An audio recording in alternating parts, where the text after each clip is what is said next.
Shadow the Hedgehog is my favourite character of all time. No, I didn't say Sonic character. Oh, no. Shadow is my favourite character from any franchise that has ever existed, ever. But do people even know who Shadow is? I guess most people just think of him as evil Sonic, and that's grossly incorrect. Shadow is so much more than that, and I'm going to delve into his history and my personal love for him in this video on why Shadow the Hedgehog is the most important character in the Sonic franchise.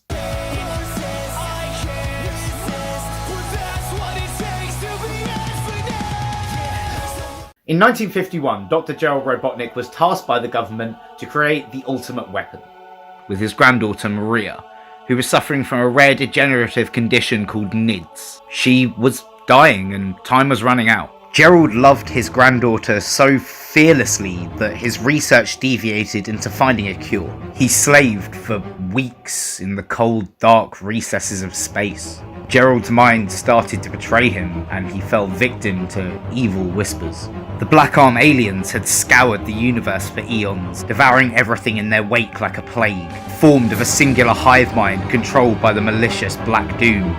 They reaped worlds and drained them for resources in order to create more of their demon spawn. However, the allure of the Chaos Emeralds was too much for them. Black Doom found Gerald upon the Ark and pledged his services to create the ultimate weapon. Doom gave his mutated alien blood to Gerald's creation in the hopes that one day it could be of use to him. And after several days, the ultimate life form was created. Shadow the Hedgehog. Forged to carry out Gerald's revenge on the government who doubted his research. While Shadow wasn't the cure that Gerald had intended, he became something much more important to Maria. He became a brother. The two bonded on the Ark. Shadow stood tall as Maria's protector, while Maria taught Shadow what it meant to be human. Shadow was confused, largely shunned by Gerald for not being the cure that he had hoped for. But Shadow was never alone. He loved and cared for Maria so fiercely that he would crush anyone who tried to hurt her. Maria was all Shadow ever knew. She was perfect in his eyes.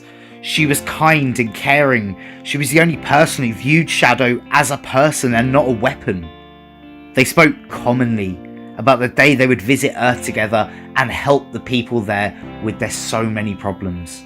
But as the humans on the surface became more suspicious, hearing rumours of the black aliens and Shadow, they decided to strike the Ark with full force and arrest Dr. Gerald Robotnik. Gerald set off the security protocols and the Ark began to shut down. Shadow knew he had to get Maria out. Gerald had never looked out for him. He wouldn't trade Maria's life for his. Shadow grabbed Maria by the hand and ran to the control room. He had to keep his speed in check. Too fast and he would rip Maria's arm out of its socket, but too slow and they would both be facing down the barrel of a gun. Shadow knew he could take them, but he never wanted Maria to see him that way. They burst into the control room and Shadow rushed to the escape pods. He entered and began to play with the controls inside before the capsule sealed shut around him. He looked to the control panels to see Maria stood there, arms wrapped around the release lever. The soldiers poured in behind her, their sights fixed on Shadow, then to the small girl at the controls. She called to Shadow and made him promise to protect the humans. Maria gathered her strength, pulled down the lever, and as she did, the soldier retrieved the pistol from his hip and shot her in the head. 50 years later, Dr. Eggman woke Shadow from his cryostasis on Prison Island. Shadow was ready to get revenge on the humans for taking Maria from him. The world would burn and know Shadow the Hedgehog as its conqueror. All the pain and the anger that he felt would result in the destruction of humanity, and they would feel the pain that only Shadow felt. He joined Dr. Eggman on his quest to retrieve the Chaos Emeralds, power the Eclipse cannon aboard the Space Colony Ark, and hold the world to ransom. They even blow up half of the moon as a warning to the humans to submit to the Eggman Empire. But aboard the Space Colony Ark, something far more sinister and nefarious started to form from the mind of the late Dr. Gerald Robotnik. His hidden failsafes activated, and the Ark began to pull towards the Earth. Sonic and his friends boarded the space colony in an attempt to get to the Chaos Emeralds and stop the Ark colliding with the planet. While Eggman quickly sought out Sonic's help to stop his grandfather's plan, Shadow relished in the idea of revenge. He wanted the humans to suffer. Maria wanted the humans to suffer. Shadow paused and realised, no, she didn't. Maria had talked of visiting Earth and helping the people with their problems. She spoke of humanity with kindness and eagerness in her eyes. Shadow may be hurting, he may want revenge, but he promised Maria he would take care of the humans, and this was not the way. He was born to continue Maria's legacy, and he would until his dying breath. Sonic and Knuckles attempted to retrieve the Chaos Emeralds, but to little avail, with Dr. Gerald's next creation rearing its ugly head. The Bio-Lizard appeared in front of them to defend the Chaos Emeralds. Sonic and Knuckles raced to defeat the creature, but with little success, and it's at that moment that Shadow entered to push the creature back. They fought valiantly until the Bio-Lizard disappeared in a flash. Dr. Eggman patched through to them on the radio. Do you read me? That monster is still alive! It attached itself to the outside of the space colony. It's pulling us toward the planet! And Sonic and Shadow knew what they had to do. The Chaos Emeralds rose around them, the mystical energies bursting from their cores, illuminating the duo in golden light. Their spines burned golden with the energies from their bodies. In a flash, they were gone and found themselves in the darkness of space, the only line of defense between Earth and the falling space station. They evaded blasts in the sky to defend them from the falling Calamity. They moved with speed that humanity had never seen. Two golden stars fighting in the sky to defend them from the falling Calamity. They fought harder than they ever imagined they could. Shadow would not let the humans die. He had promised Maria he would protect them. And as the creature fell under the might of the Hedgehogs, they knew what they had to do to get the Ark out of Earth's atmosphere. They pushed back with everything that they had, but Shadow knew they needed more. He embraced the chaos and released his inhibitor rings, the true power in his blood, knowing no restrictions. He pushed back with full force, and the duo activated chaos control in an attempt to push back the space station. Shadow embraced this force, the golden energy enveloping him as the blast grew, and then he was gone. Nothing remained where he stood, besides a single inhibitor ring. Sonic retrieved the ring and brought it to Rouge. He looks out from the bridge of the Ark into the dark recesses of space and simply says,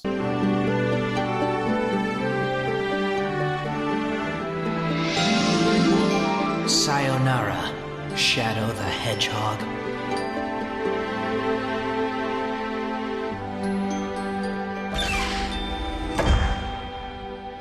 Shadow the Hedgehog gave his life for those who sought to destroy him. He watched his best and only friend take a bullet between the eyes as she freed him from the Ark. And despite all this, he fulfilled his promise to watch over the humans and protect them. But Shadow was far from done. Multiple explanations for his return were given in his solo game. However, there has never been a clear and definitive reason as to his return from the grave.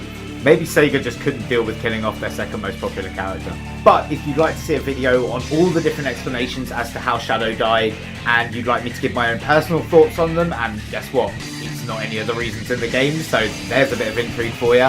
Let me know in the comments and leave a like on this video, and if you haven't already, hit subscribe to join the Calamity Call, because why the hell not? As with most story points in the Sonic franchise, Shadow's story is now extremely convoluted. Did Shadow the Hedgehog happen? Well, if it did, then did Sonic Heroes happen? I guess Sonic 06 can still happen, but this just gets beyond confusing, so let's take a look at where Shadow is now because it's so much easier to define. Shadow has become the anti-hero of the Sonic universe. He fights for justice, granted not with Sonic's happy-go-lucky mentality. He works for Gun as a special field agent, infiltrating bases and destroying badniks to foil Dr. Eggman's plans before Sonic has realised Eggman is back. He operates under a much harsher moral code, and I just love this because it's completely justified. Take the IDW comics, which are amazing by the way.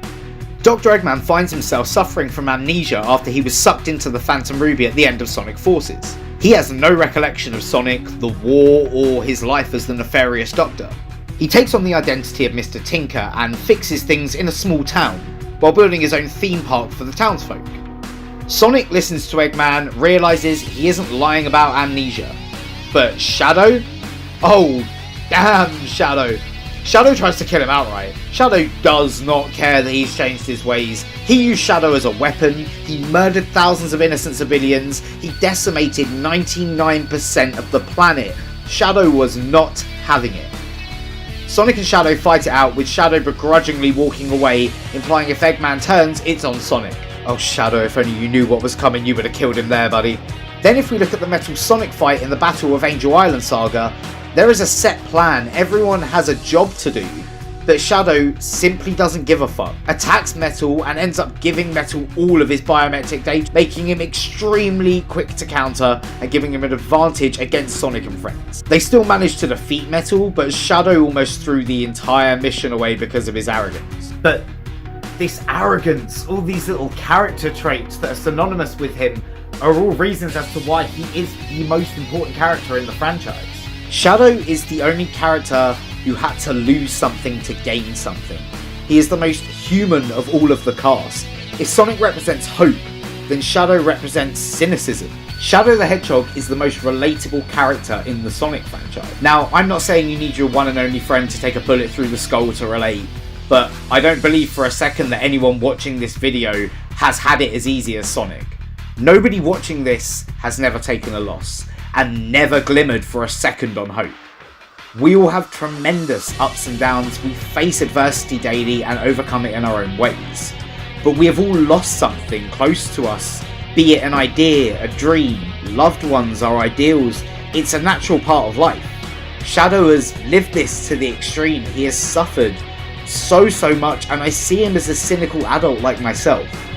Forget the cheesy lines about hope, he had hope and it was taken from him. What matters is getting the job done. Something I think we can all admire in the face of such struggle. A franchise needs that relatable character, someone you can see yourself through and connect with. That, for many, and always for me, has been Shadow the Hedgehog. Also, Shadow died, and I died for about a minute when I was 13, so there's always that. Death buddies for life, bro. But being that heart and that relatable character at the core of the franchise, he's only one of two reasons as to why he's the most important character. Much as Goku needed Vegeta, Sonic needed Shadow. Back in the 90s, Knuckles was always considered to be Sonic's rival. The two had a love-hate relationship where both would flex to prove who was better. Just saying, Sonic, he catches you with them knuckles and you're gonna see him chuckle. But it was decided Knuckles would become more of a constant friend of Sonic's, with the trio of Sonic, Knuckles and Tails being a common staple. When Shadow entered the scene, Sonic was pushed differently than he was with Knuckles. This was somebody faster than him, with the ability to instantly teleport using Chaos Control, who was far stronger than Knuckles when you think about it. Sonic had to up his game big time. He's had to prove himself faster, smarter and stronger on multiple occasions, and he's not always succeeded. Sonic did not know how to use Chaos Control at the beginning of SA2, but by the time Sonic 06 rolls around, he and Shadow use a Chaos Emerald each to open up a space-time rift using Chaos Control. Would he have ever got to the position to know how to do that if Shadow hadn't pushed him by using Chaos Control without an Emerald? No, of course not. Sonic isn't that intelligent. Sonic would have had no idea about the scale and depth of Infinite's illusions if Shadow hadn't already been on the case and fought Infinite both before and after he took on the mantle. It must show Sonic something in terms of learning from his mistakes. Or maybe not that much, because Sega didn't seem to really put much thought into forces, at least not as much as I did. But oh well. But that's always been the point of Shadow, I feel, to surpass Sonic multiple times so that Sonic must step up his game in order to face new threats and challenges. Sonic needs Shadow, and as much as Shadow would never admit it, he needs Sonic too. They both stand as opposing outlooks on life, working towards the same common goal of protecting the innocent. I feel with Shadow, that's so much more to admire. This guy had it the worst of any character in the series, and in a lot of other franchises to be fair. Imagine your one and only friend, a 10-year-old girl, shot in front of you in order to save your life by the very people you both served to protect. Be used as a weapon by humans throughout the course of his entire life, lied to, manipulated, tortured, cloned, ripped apart and put back together. And yet when the world needs him, Shadow answers the call. In fact, he answered the call before anyone had made the call. He carries the most pain and anger, but for that reason had the biggest heart, but just refuses to show it. I honestly think we could all learn a lot from Shadow. We all go through our individual pain and struggles, and so many times it's easier to give up and walk away than to keep on fighting. But Shadow is symbolic of the idea that you can move on from your past and do something to better the world. He may be hot-tempered, he may be moody, he may be an edgy little emo at times, but Shadow the Hedgehog is the most important character in the Sonic franchise, as he is a true testament to being the bigger person in the face of such adversity. Which is weird to say about a 5-foot hedgehog, but that's exactly what you've come to expect from this channel at this point. Shadow the Hedgehog will always be my favourite character from anything ever. God, I love this guy! Shadow's journey has been synonymous with my own as I've grown and dealt with things in terms of loss and mental health. And I know that's been the case for a lot of you too. I can't wait to see what Shadow gets up to in the future. I'm always clamouring for info on whether he's going to be playable in the next Sonic game. But until the day we get into those adventure remakes or Shadow the Hedgehog 2, give me Shadow the Hedgehog 2! Spin dash that like button, homing attack that sub button, and bounce off that bell to stay tuned on the latest Sonic and Shadow news. Have a wonderful morning, afternoon, evening. You've been you, I've been Calamity, and keep it locked here to Calamity Hatcher, because that is what it takes to be infinite. I'll see you on the next one.